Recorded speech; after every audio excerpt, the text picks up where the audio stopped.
Welcome to According to Sam, folks. This is episode 190. Thank you guys for listening and tuning in. We've been talking about Ukraine and what's going on in Ukraine, how the war in Ukraine started for the past few weeks. Going to get back into that in this podcast. There's a lot that I still haven't covered. I think that it's really important to cover this stuff in detail because a lot of Americans don't know this stuff that I'm explaining to you and the context that it adds to what you're hearing on television and the media propaganda that you're being bombarded with. And like I've been saying in the past few podcasts, that now that this bill has passed through the Senate, there's going to be a lot of pressure on the Speaker of the House and the House of Representatives to pass this bill, this money, this much needed money for Ukraine. And there's a lot of lies, flat out lies. There's a lot of war propaganda going on. This is what Dwight Eisenhower warned us about in 1960 in his famous farewell address, where that speech is so good, man. We may have to get into that Eisenhower address because there's so much that he says in that address, and that pertains to what we're dealing with right now. And so there's flat out lies going on. There's propaganda, and everyone's in on it. It doesn't matter if you're a Republican or a Democrat. They're all telling the same story. They're all demonizing what they call MAGA Republicans and Trump Republicans who, quite frankly, these people are the most informed people about how the war started and what's actually going on there. There's a few on the left as well, but the people that are all gun-ho and saying we got to get this Ukraine funding going, I can't believe that those MAGA Republicans are doing Putin's bidding. Those are the people who know the least about Ukraine. Those are the people who I wonder if they could find Europe on a map, let alone find Ukraine on a map. But those are the easiest people to propagandize, and you see it going on. So let's get into this. We're going to get back into this.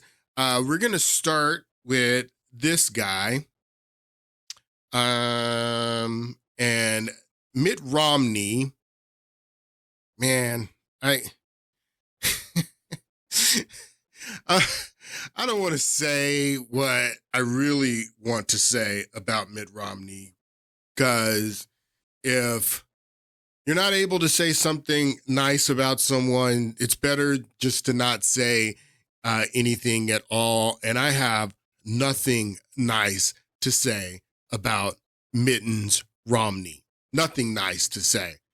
But anyway, he was on CNN the other night explaining why we need to continue funding to Ukraine, why this $95 billion bill that does nothing for the United States of America, why this needs to be passed in the House of Representatives, and the importance of it. And this conversation that Mitt Romney has on CNN the other night is going to guide our discussion on the podcast today. Let's take a listen to Mitt Romney. If we don't pass aid for Ukraine, then I think Ukraine has a very difficult time preserving their geographic integrity and life. You're going to have a lot of people who lose their life as Russia runs across Ukraine. And that will make it very clear to people. People are losing their lives right now. People have lost their lives, have been losing their lives for 10 years. People started losing their lives in Maidan during the Maidan coup. People have been losing their lives in the Donbas region over the last 10 years. People have been losing their lives over the last two. What are you talking about, Mitt Romney, that people are going to lose their lives if we don't pass this $60 billion for Ukraine? This is insane. This is why I have nothing nice to say about this guy. Then I think Ukraine has a very difficult time preserving their geographic integrity and life. You're going to have a lot of people who lose their life as Russia runs across Ukraine. And that will make it very clear to people around the world that you really can't trust America's word, because we made a commitment in 1994 to respect the sovereignty of Ukraine, to help defend the people of Ukraine if they were attacked. And that's we made a commitment in 1994 to respect the sovereignty of Ukraine and to help Ukraine if they were attacked. To respect the sovereignty of Ukraine, to help defend the people of Ukraine if they were attacked. All right, so what is he talking about? He's talking about the Budapest Memorandum. In 1994, the Budapest Memorandum was agreed on by Bill Clinton. I want you to listen to Ted Cruz here tell you about what the Budapest Memorandum is. Well, after Ukraine successfully declared independence from the USSR in 1991, the United States signed an agreement called the Budapest Memorandum on Security Assistance. The Budapest Memorandum, under the terms of it, Ukraine agreed to give up its nuclear weapons. Ukraine had the third largest stockpile of nuclear weapons on the face of the planet. America agreed quite reasonably the world would be safer if Ukraine did not have nukes. And the brand new Ukrainian government agreed and gave up their nuclear weapons, making America safer and the world safer. But the Ukrainian government did not do so for nothing. It did so in exchange for explicit assurances that the United States would protect Ukraine's territorial integrity. Let me reiterate that. So that is the Budapest Memorandum. I want you to listen to a little bit of Bill Clinton here talking about it as well, because the Budapest Memorandum was agreed upon in his administration. Did not support the agreement President Yeltsin made never to interfere with Ukraine's territorial boundaries. An agreement he made because he wanted Ukraine to give up their nuclear weapons. They were afraid to give them up because they thought that's the only thing that protected them from an expansionist Russia. So he gave them up. Yeltsin's word was good. He kept his word, but he couldn't pass it through the Duma. So when it became convenient to him... It was non-binding. It was non-binding, first of all. The Budapest Memorandum was absolutely non-binding, and no, Yeltsin could not pass it through the Duma. Yeltsin's word was good. He kept his word, but he couldn't pass it through the Duma. So when it became convenient to him, President Putin broke it and first took Crimea. All right, so Putin was the first to break the Budapest Memorandum when he took Crimea, is what Bill Clinton said. So that's what Mitt Romney's talking about here when he says that we made a commitment in 1994 that if Ukraine gives up their nuclear weapons, that we would protect their territorial integrity. But it doesn't say anything about the CIA staging a coup there with civil society and George Soros. It doesn't say anything about that. Does the Budapest Memorandum say anything about our CIA and our State Department going into Ukraine and staging a coup? And then after we stage a coup and create all of this unrest in Ukraine, then we have to protect their territorial integrity because of something that we caused. It's ridiculous. The Budapest Memorandum was non-binding, and as Bill Clinton says, as you have been told, as many people believe, that the Russian government, that they first violated the Budapest Memorandum when they invaded Crimea. Again, Russia has had a naval base in Crimea since Catherine the Great, going back to the late 18th century. How are they going to invade a place that they have a naval base and that they've had for 2 centuries?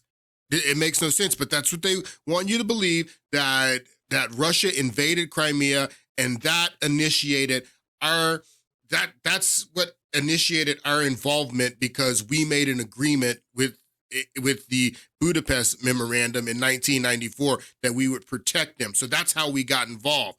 But that's not how we got involved. We were involved way before that, long before that. And we were involved in some very dubious ways. Okay, back to Mitt Romney here. Their life as Russia runs across Ukraine. And that will make it very clear to people around the world that you really can't trust America's word, because we made a commitment in 1994 to respect the sovereignty of Ukraine, to help defend the people of Ukraine if they were attacked. And that's what's happening. And if we walk away from that, they won't trust our word. Europe will say, hey, the United States is not with us. We're not going to be with them if there's something they want to do in the Pacific. For instance, let them deal with China. Let America deal with China and the issues there. So we're strong globally, in part because of our friends. Our friends. We have alliances. We always talk about how our friends, our alliances. Don't forget that. Don't forget our friends, our alliances. Remember what we're going to talk more about Victoria Nuland here in a moment. But at the end of last podcast, we listened to a little bit of the phone call with Victoria Nuland and the ambassador to Ukraine at the time. These are our friends, supposedly, our allies, the EU. This is what she says, Victoria Nuland. F the EU, Mitt Romney. These are our friends that you're talking about. F the EU. Okay? So those are our friends. F the EU. Globally, in part because of our friends. We have alliances. We always talk about how the Russians and the Chinese don't have the kinds of friends we have. Well, we have friends in part because we stand together. And if we don't stand with our friends, we will lose strength, and that will ultimately come to hurt us. So you disagree with your colleague, Senator J.D. Vance, who is making the argument that $60 billion more dollars won't fundamentally change Ukraine's stance on the battlefield. Yeah. This is so good. This is so good. This is so good. This, the question and the answer, because J.D. Vance, new senator from Ohio, has said that what difference is it going to make if we give them another $60 billion? How is this $60 billion going to help them on the battlefield to defeat Russia? They're not going to defeat Russia. They're not going to defeat Russia. So why us throwing another $60 billion at this? What is that going to do on the battlefield is what J.D. Vance has said. And this is the question that she asked Mitt Romney about, and his answer is so good. Don't stand with our friends, we will lose strength, and that will ultimately come to hurt us. So you disagree with your colleague, Senator J.D. Vance, who is making the argument that $60 billion more dollars won't fundamentally change Ukraine's stance on the battlefield. Yeah, that is an interesting point. It just happens to be as accurate as it is irrelevant. It's as accurate as it is irrelevant. Wow, Mittens. Mittens agrees with J.D. Vance that it's accurate, that $60 billion is not going to help them on the battlefield. Absolutely not. $60 billion is not going to help them on the battlefield. So that's the new narrative now. The new narrative is that the $60 billion isn't actually even for Ukraine. And I don't have time to play those clips in this podcast. Maybe we'll play those clips and talk about Eisenhower and the military-industrial complex in the next podcast, because now the narrative is, and they're all repeating it, that the $60 billion is not for Ukraine, people. It's for us, actually, that we are going to send Ukraine our old weapons, and then we're going to manufacture new weapons. And so it's going to help our economy passing this $60 billion for Ukraine. Blessed are the peacemakers, folks. I don't care. I don't want my economy to be. I don't care what it does to my economy. You guys have destroyed our real economy. You're not going to get me to buy into an economy that's based on war. I'm sorry.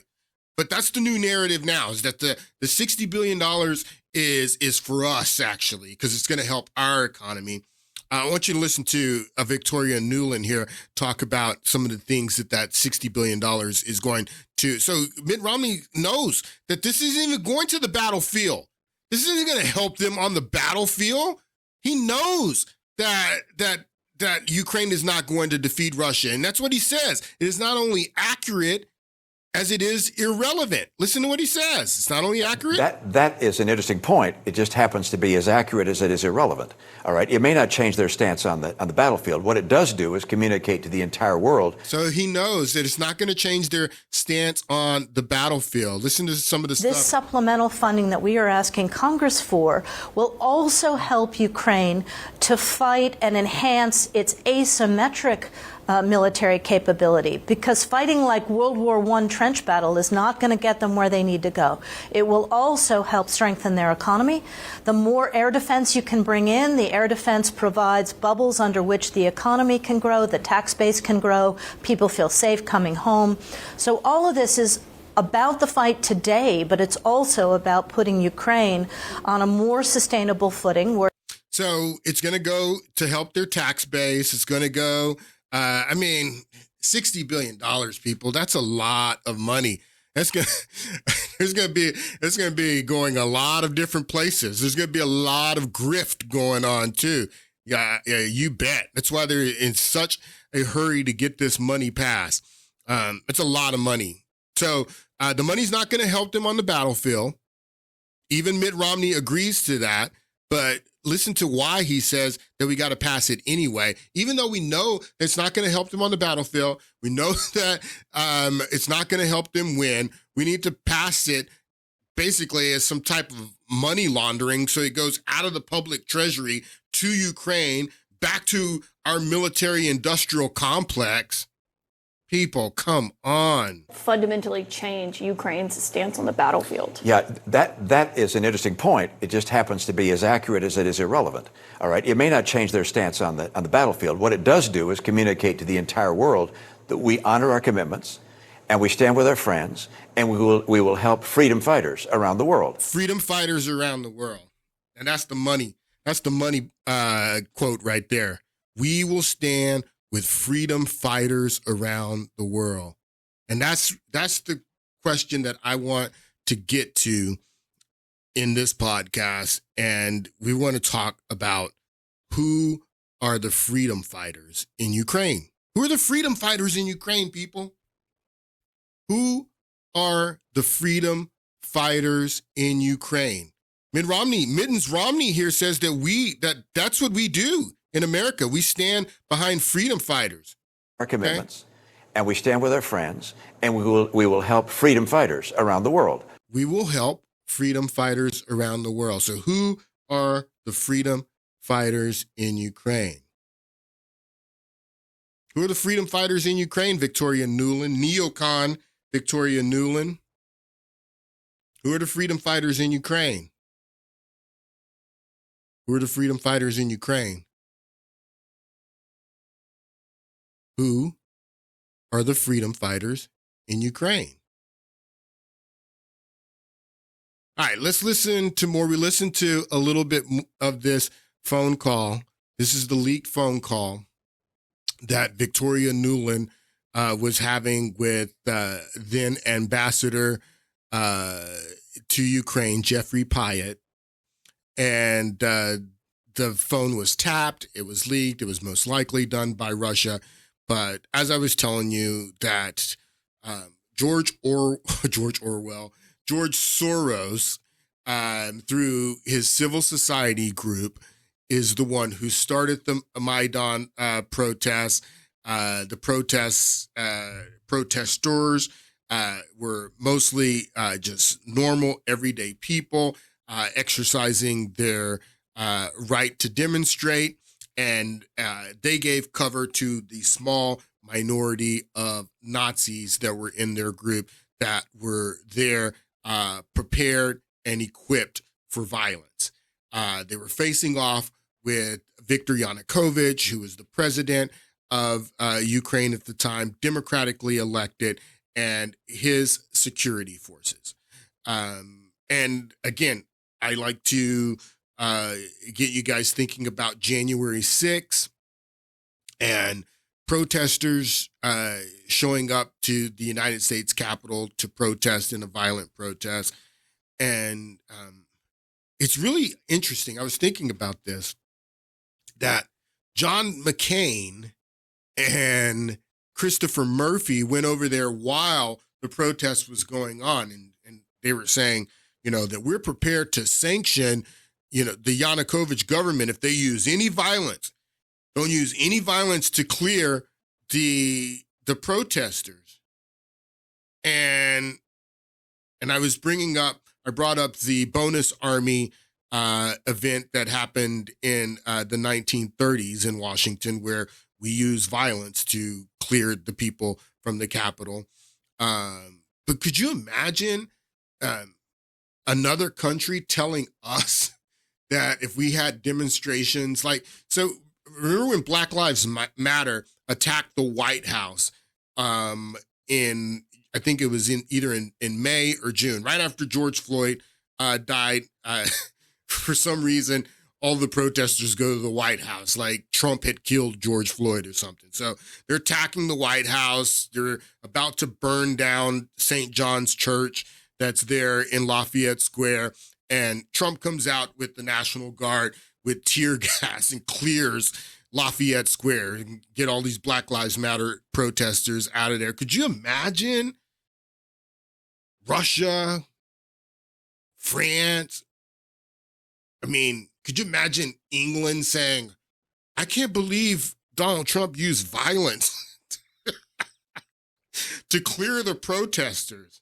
But Yanukovych agreed with John McCain and Christopher Murphy that we're not going to use violence. And they were just standing off, and they had been standing off with these protesters there in the square for weeks.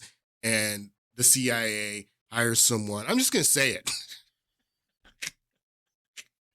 I'm just going to say it. The CIA hired Ukrainians that they were not hired. They had been working with these Ukrainians because Brennan, we talked about the New York Times article. The article says that these bases have been there since 2016. I guarantee you they had bases there well before 2016. So these provocateurs that I believe and Putin believes, and any thinking person who knows anything about this understands that these provocateurs that started shooting at both sides, shooting at the protesters and shooting at the police to get them to shoot at each other, they're the ones who started this war and started this whole conflict. They got the violence started in Euromaidan, which forced Yanukovych to leave. So now Yanukovych leaves. He's, negotiating his ouster at this time when this phone call takes place. He's not left yet, but he's leaving. He's on the verge, and they're talking about, well, once he does leave, who's going to take his place? And Victoria Nuland, F the EU, neocon, working for the Obama administration, she's talking to Jeffrey Pyatt about who's going to go into the new government. We were making the call. The United States government was involved from the absolute beginning. We were meddling in what was going on in that country. They tell you that Ukraine is a sovereign, democratic country. That is not true. We were meddling in that country. Ukraine is a vassal state. That we did everything that happened in Ukraine. We're the ones who violated the Budapest Memorandum to get all this stuff started. And I'm going to prove this to you here in a moment. All right, let's listen to this phone call. What do you think? I think we're in play.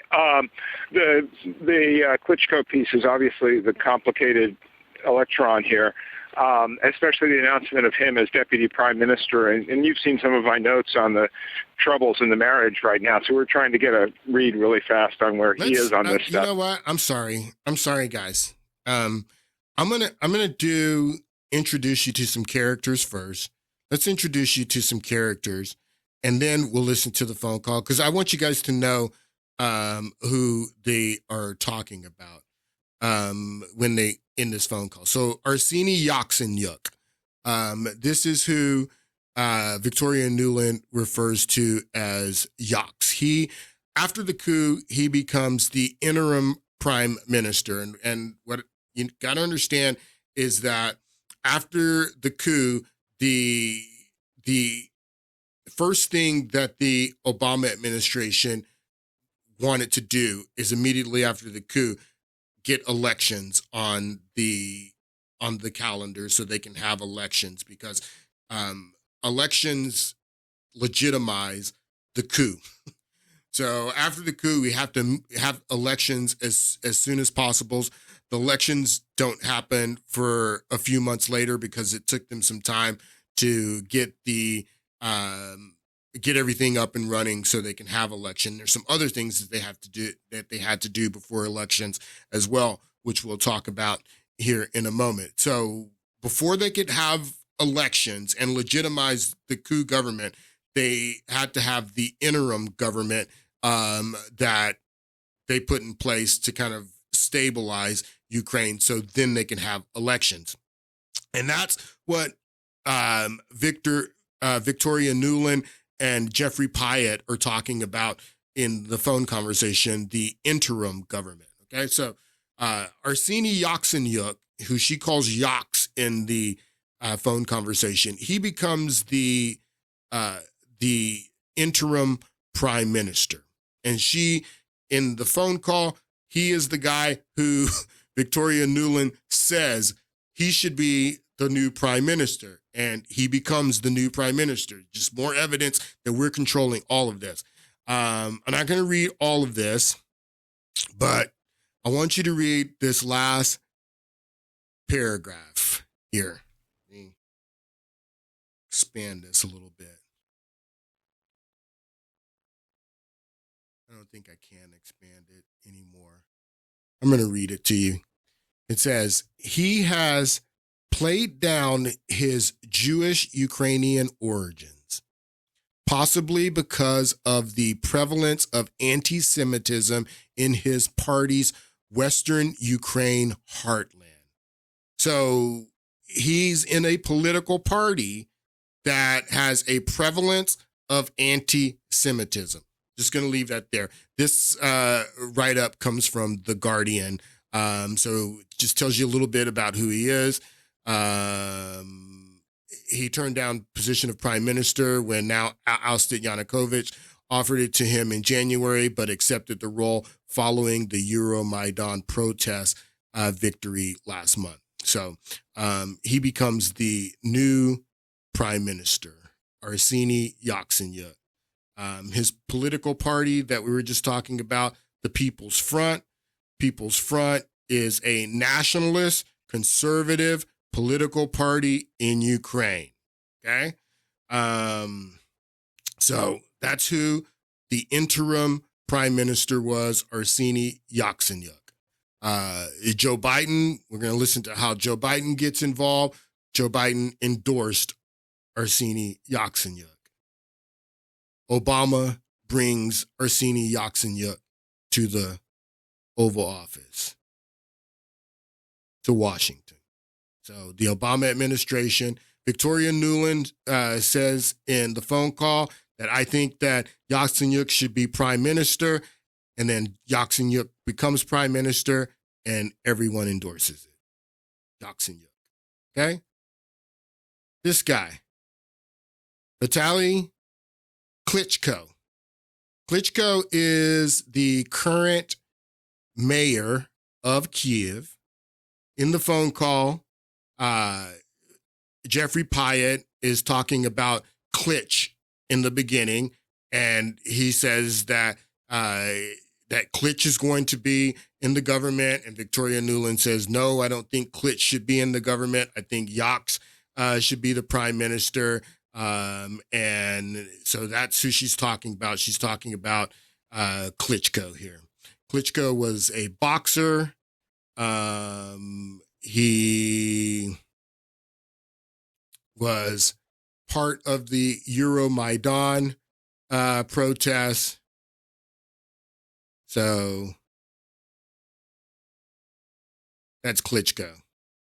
And when they say Klitsch, that's who they're talking about. All right, this guy right here. Oli Tonybook.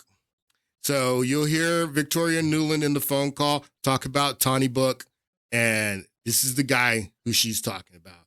Tonybook created this political party called Swoboda. Let's see what he says about Swoboda.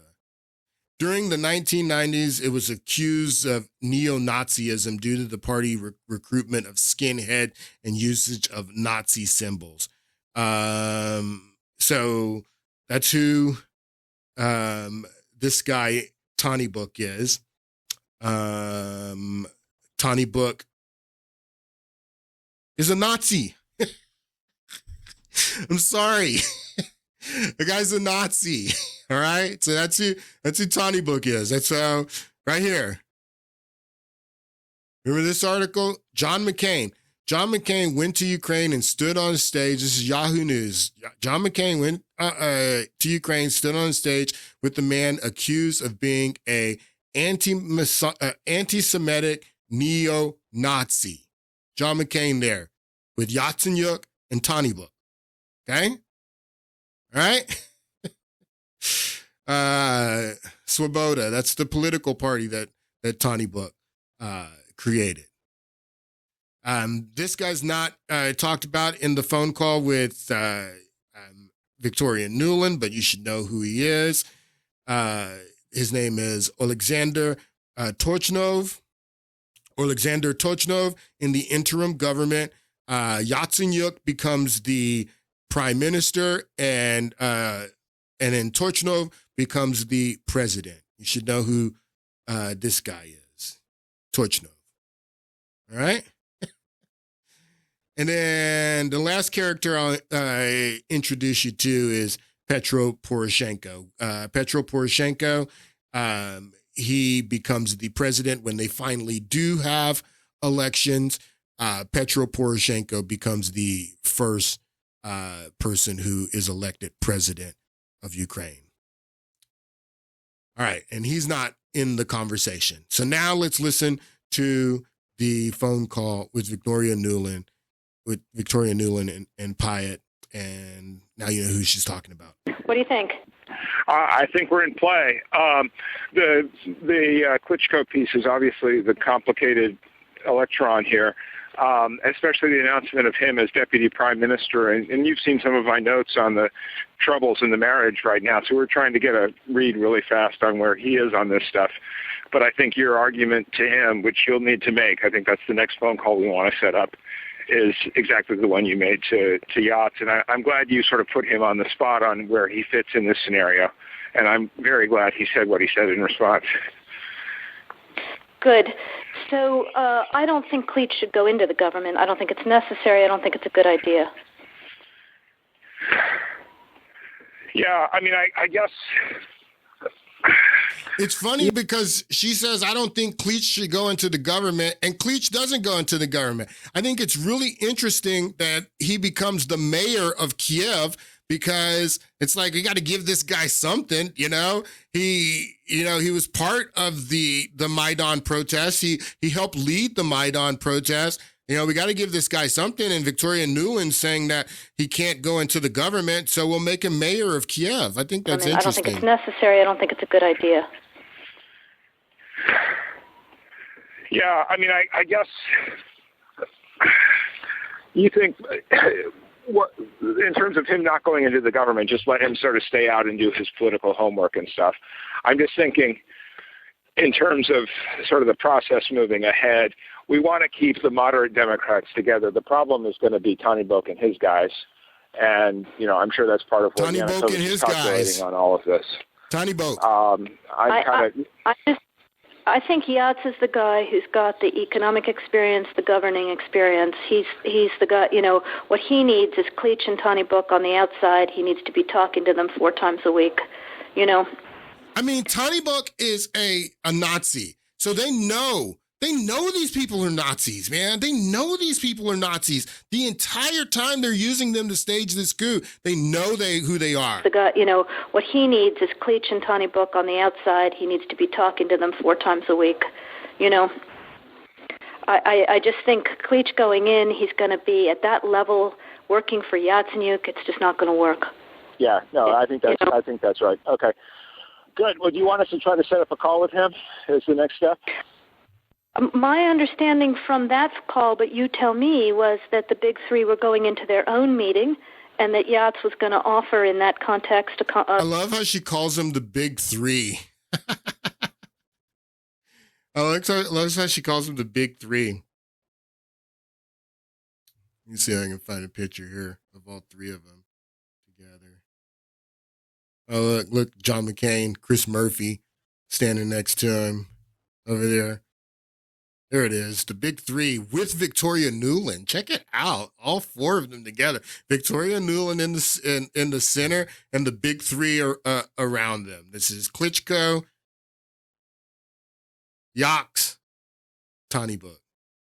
The big 3 with their mama. 3-way, the 3+1 conversation or 3+2 with you. Is that not how you understood it? No, I mean, that's what he proposed, but I think just knowing the dynamic that's been with them where Klitschko has been the top dog, he's going to take a while to show up for whatever meeting they've got. He's probably talking to his guys at this point. So I think you reaching out directly to him helps with the personality management among the 3, and it gives you also a chance to move fast on all this stuff and put us behind it before they all sit down and he explains why he doesn't like it. Okay, good. I'm happy. Why don't you reach out to him and see if he wants to talk before or after? Okay, will do. Thanks. Okay, I've now written, one more wrinkle for you, Jeff. Yeah. I can't remember if I told you this or if I only told Washington this, that when I talked to Jeff Feltman this morning, he had a new name for the UN guy, Robert Seri. Did I write you that this morning? Yeah, okay. I saw that. He's now gotten both Seri and Ban Ki-moon to agree that Seri could come in Monday or Tuesday. Okay. So that would be great, I think, to help glue this thing and have the UN help glue it. And, fuck the EU. So why is she saying F the EU? F the EU to our friends that Mitt Romney says that we're so, obligated to our friends when you have, a lead diplomat in the Obama and Joe Biden administrations saying F the EU. These are her friends. Why is she saying F the EU? Because she's telling Pyatt that we're getting the UN involved. The UN is going to help us legitimize this thing. So the EU, I guess they weren't in on it in the beginning. And the EU were putting up roadblocks in the legitimizing of this coup d'etat. But they were going to bring the UN in afterwards, and the UN were going to say that the elections that they had a few months later, that the UN's going to say that those elections were fair, and the UN's going to put the stamp of democracy on them, the stamp of approval that this is a democracy now. So that's why she's saying, screw the EU. If the EU doesn't want to play ball, we'll bring in the UN, and the UN will put the stamp of approval on this. So that's why she's saying that. It's very important. And, fuck the EU. No, exactly. And I think we've got to do something to make it stick together because you can We've got to do something to make it stick together. So the UN was going to do the job of making it stick together. So that's why she's saying F her friends, F the EU. Fuck the EU. No, exactly. And I think we've got to do something to make it stick together, because you can be pretty sure that if it does start to gain altitude, the Russians will be working behind the scenes to try to torpedo it. And again, the fact that this is out there right now, I'm still trying to figure out in my mind why Yanukovych did that. But in the meantime, there's a Party of Regions faction meeting going on right now, and I'm sure there's a lively argument going on in that group at this point.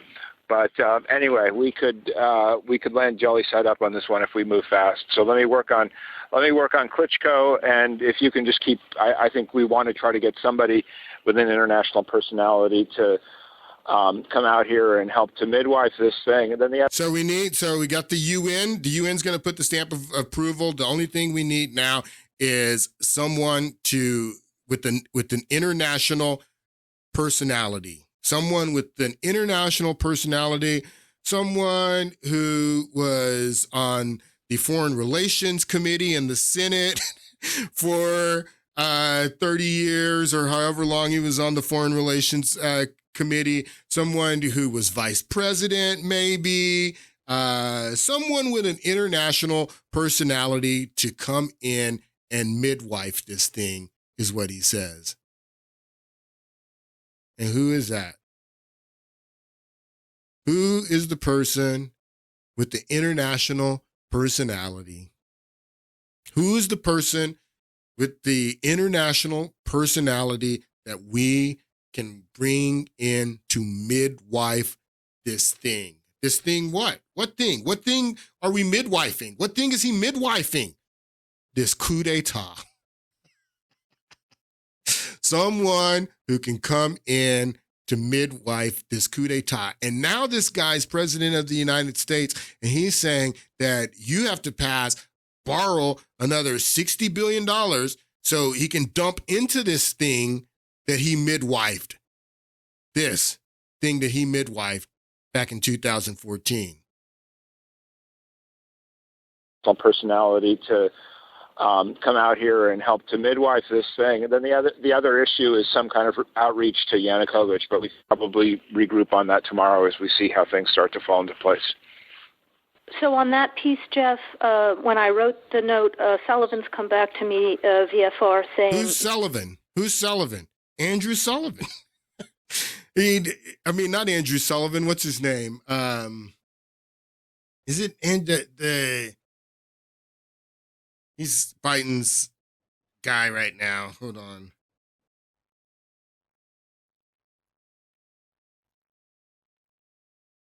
Jake Sullivan is his name. So you'll recognize him. This guy. That's Jake Sullivan. So he's been Biden's right-hand man ever since Biden was vice president. So that's who they're talking about when they say Sullivan. Oh, don't want to jump there. We're going to get there in a moment.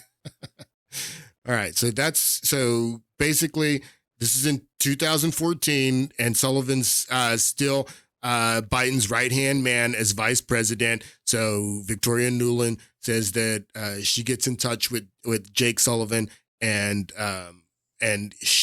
Jake Sullivan says that Biden is willing to be the midwife. Biden is willing to come in and midwife this coup d'etat. That's what they say. If we move fast. So let me work on Klitschko, and if you can just keep, I think we want to try to get somebody with an international personality to come out here and help to midwife this thing. And then the other issue is some kind of outreach to Yanukovych, but we probably regroup on that tomorrow as we see how things start to fall into place. So on that piece, Jeff, when I wrote the note, Sullivan's come back to me, VFR, saying you need Biden, and I said probably tomorrow for an attaboy and to get the deets to stick. So okay. Biden's willing. Okay, great. So Biden's willing. So, and as Biden says in the Council on Foreign Relations meeting, I got Ukraine. So this is how Biden gets Ukraine. And then he comes in with his son and they loot the place. So the Nazis were in charge of the new government. They put the Nazis in charge. All right. So we put the Nazis in charge. Victoria Nuland put the Nazis in charge. So the Nazis were in charge of the interim government before they had elections. So we're still asking the question, did Russia invade Crimea? And again, Russia has a naval base down here in Sevastopol, which they've had since the late 18th century. So there weren't only Nazis that were inside the government. There were Nazis that had taken part in the Euromaidan protests and in the violence there in Kiev. One of those groups is C-14 or S-14 or Snitch. Here, Ukrainian National Group, founded in 2010 and 2018, gained notoriety for its violent attacks on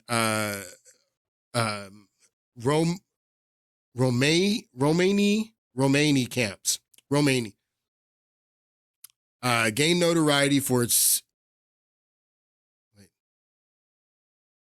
notoriety for its involvement in violent attacks on Romani camps. S-14's links to the Secret Service of Ukraine were also revealed in 2019. In 2020, the group disbanded and was succeeded by a new organization, the Foundation for the Future. So they were well involved in the coup history.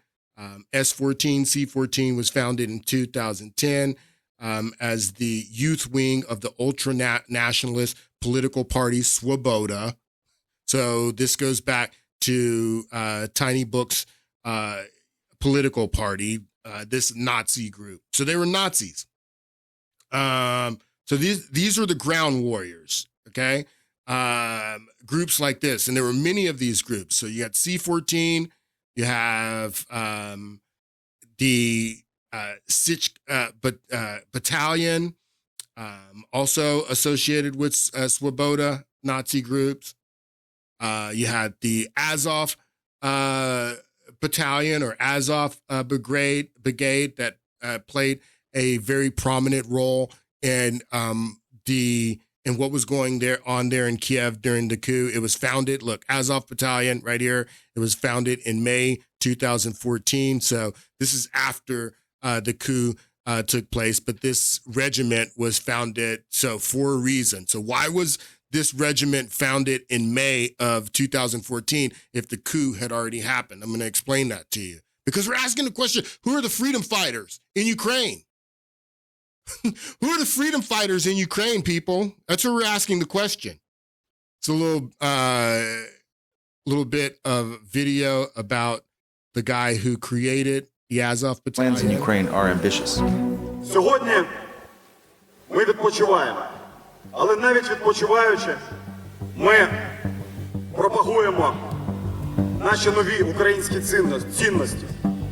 Бути сильними і сміливими, бути єдиними і відчувати братерство своєї нації. What worries officials in the West is Azov's recruitment strategy. It's tried hard to build friendships with far-right groups around the world, especially in the US and Europe. During my visit in 2019, I spent a day at one of the biggest recruitment events in Azov's history. Thousands of people showed up for a day of fighting sports and blatant propaganda. There were neo-Nazi symbols, tattoos, and posters all over the place. Swoboda, you saw the Swoboda. And many in the crowd seemed pretty receptive to Azov's far-right ideology. These are the guys that when the United States government in 2014 says neo-Nazis, Ukraine neo-Nazis won't get U.S. money, that we won't fund these guys is what Congress said. They changed it in 2016, just before Donald Trump is sworn in. Actually, in 2017, just a week before Donald Trump was sworn in, they changed this policy. But they understood that these neo-Nazis were there. The neo-Nazis were heading the interim government. And the reason the Azov brigade and groups like this is the most important group that you need to understand. This group right here, right sector. Here, let me show you a little clip about who right sector. A group calling itself the Right Sector is perhaps the largest. Its members can be seen marching around Kiev in columns of about... There's many of these groups where Right Sector is the largest. You have to understand that. A group calling itself the Right Sector is perhaps the largest. Its members can be seen marching around Kiev in columns of about a dozen. Mostly they carry baseball bats. Sometimes they carry guns. We met these men posing for pictures outside the burnt-out remains of what was once their headquarters. I asked them about their political beliefs. Национал-социалистская тематика иногда Nationalist, socialist themes are popular amongst us. в некоторых людях она есть проступает. Как бы, чтобы была единая нация. Но не у всех, это не заложено в основе этой организации, это у некоторых людей есть. А у вас? У меня лично есть. В смысле? Объясните. Мне как бы нравится эта идея единой нации. Я хочу, чтобы нация была единая, чтобы один народ, одна страна, одна нация. А это подразумевается что? So, if you can't read that, he's saying that we basically want to be one country. There's a lot of neo-Nazi philosophies within our group. Not everybody believes in those philosophies, but everybody believes that we should be one country. We're nationalists. Как бы, чтобы чистая нация. Не то, что там, как бы у Гитлера, как было. В своем роде немножко, маленько, но было, чтобы своя нация. What about the East, I asked? What about Crimea, where many Ukrainians feel close historical ties to Russia? So he's asking these people from, this is a BBC report, and he's asking these people from right sector, what about the East? What about Crimea? What about people? This is right after the coup had taken place, and these Nazis are there brandishing weapons. They're happy to take pictures. They got Yanukovych to flee. They've won. They feel successful. So they're here talking to this BBC reporter, and he's saying that we're nationalists. We want one nation. And he's saying, what about these people? Hold on. So it's like I was explaining to you, that the coup was taking place here in Kiev, and then the people in Odessa, I've already showed you in the last podcast that there were people in Odessa that did not agree with the coup. They identified with Russia. He's asking, what about Crimea too? What about these people over here in Donbas region? Most of the people who Soros had brought in to stage the coup came from the West. These people are more aligned with the EU. They're more aligned with the West, and they're very anti people in the East. That's something that you got to understand, is that not everybody in Ukraine gets along, because there's all these Russian speakers over here identify with Russia, and then all these people, these Nazis in the West who hate these Russians. They have hate for them. I'm going to show you that here in a moment. Or not in this podcast. We'll probably get into that in the next podcast, because I can see that I'm not going to have time. But I'm going to show you that these people have hate for these people, these Russian speakers. And you're going to see it here in this clip. So that's what this guy is asking him about here. What about the people in Crimea? What about these Russian speakers who identify with Russia and who do not support this coup? And take a look. Listen to what this Nazi from right sector says. Feel close historical ties to Russia. Кому нравится Россия, пусть едут в Россию. Украина только для украинцев. He says, those who like Russia can go to Russia. Ukraine is for Ukrainians. That's what he says. Those who like Russia can go to Russia. Ukrainians feel close historical ties to Russia. Кому в своем роде немножко, маленько, но было, чтобы своя нация. What about the East, I asked? What about Crimea, where many Ukrainians feel close historical ties to Russia? Кому нравится Россия, This BBC reporter, just in asking this question, lets you know that many Ukrainians feel historical ties to Russia. That the population of people here in here in Crimea, feel a historical ties to Russia. That there's more people in Crimea. This is just by his question, and I'm going to prove to you without a shadow of a doubt that what I'm telling you is true. That the majority of the people who live in Crimea identify more with Russia and did not support the coup d'etat. About Crimea, where many Ukrainians feel close historical ties to Russia. Кому нравится Россия, пусть едут в Россию. Украина только для украинцев. So that's basically what he says. He says, let them go to Russia if they want to be with Russia. Ukraine is for Ukrainians. And that's important because what you got to understand is that after the coup d'etat, and that's what we'll get into in the next podcast, that after the coup d'etat, the Nazis, the right sector, the Azov battalion, the C-14, and other Nazi groups, they spill out of the West, spill out of Kiev, and they have to get these guys in Odessa, Crimea, and the Donbas, they have to get them to comply, because if they don't comply and they put up a fight and don't go along with the new government, then there's going to be major problems. You're not going to be able to have elections. You're not going to be able to legitimize the new government if these people don't get in line. So these Nazis started coming down into Odessa, into Crimea, into Donbas, and intimidating these people. And the Nazis that took over the government in Kiev, they started passing laws to intimidate and persecute these Russian-speaking people that lived in these areas. I'm going to show you exactly what these people did. So I'm asking the question, who are the freedom fighters? The people in Donbas, as a reaction to the coup d'etat that had taken place, they declared their independence. Who are the freedom fighters? The people who declared their independence because of a coup d'etat that takes place in their capital.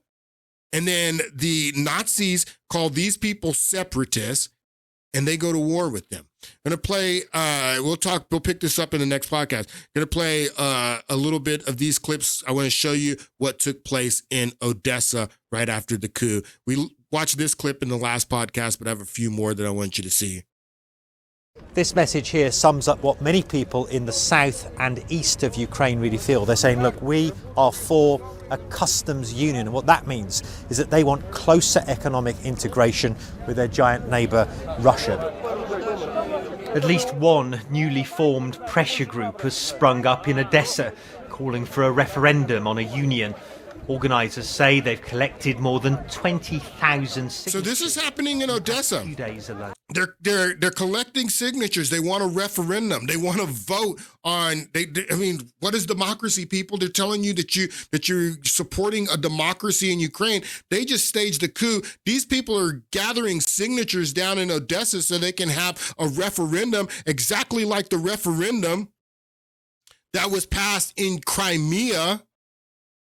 Crimeans vote overwhelmingly to secede from Ukraine and join Russia. This was their reaction to the coup because most people in Crimea identified with Russia. This is democracy, people. Russia didn't invade Crimea. Crimea voted to secede from Russia, just like the people in the East, like in the Donbas region that declared their independence. Crimea wanted their independence after the coup. Odessa wanted their independence after the coup. All these people, when they saw what happened in their capital city in Kiev, they all moved to separate. These are the freedom fighters in Odessa, in Crimea, in Donbas. Those are the freedom fighters, people.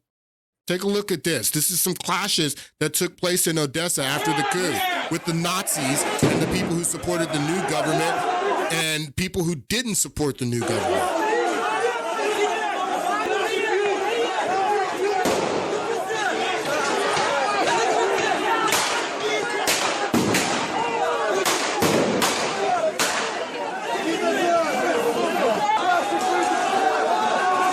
So this isn't happening in Kiev. This is happening down in Odessa.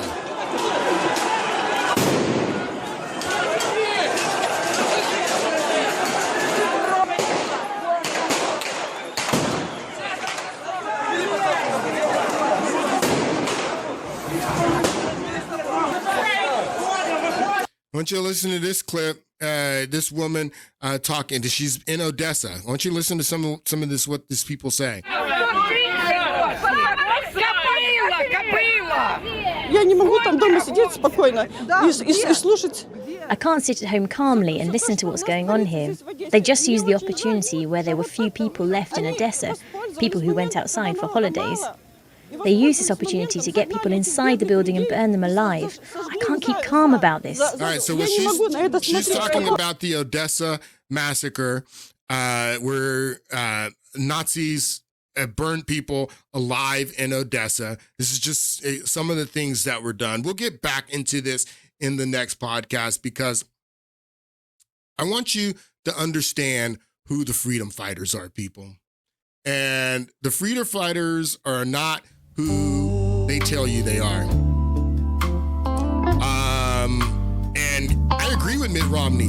We should be supporting the freedom fighters, but we need to be truthful about who the freedom fighters are.